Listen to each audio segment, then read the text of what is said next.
সেতু আছে, নেই সংযোগ সড়ক। যাতায়াতের কোনো কাজেই আসছে না গুরুত্বপূর্ণ এই সেতুটি।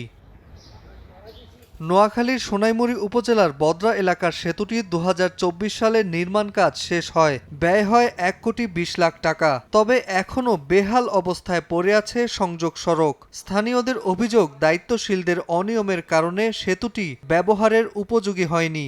অত্যন্ত কষ্ট হইতেছে, খাদ গুইয়া গর্ত, রুগী লয়ে যাওয়া যায় না। আমাদের এই রাস্তা দিয়ে ডেইলি ২৪ ঘন্টা হাজার হাজার গাড়ি চলাফেরা করতেছে, কিন্তু আমাদের রাস্তার ব্রিজটার ব্যাপারে কোনো উদ্যোগ নিতেছে। ডিসি অফিস বা উপজেলা অফিস থেকে লোকজন আসছে, কিন্তু কাজের কোনো অগ্রগতি বা তদারকি আমরা এখন পর্যন্ত পাই নাই।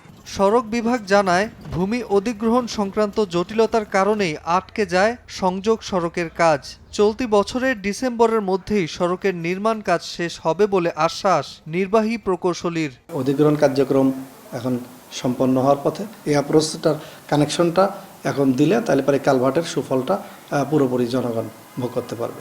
স্থানীয়রা বলছেন, সেতুটির সংযোগ সড়ক নির্মিত হলে সেনবাগ বেগমগঞ্জ গ্যাস ফিল্ড থেকে সোনাইমুড়ি এবং কবিরহাট ছবির মুন্সি হয়ে সোনাইমুড়ি পর্যন্ত ১৬ কিলোমিটার পথের যাতায়াত হবে আরও সুগম।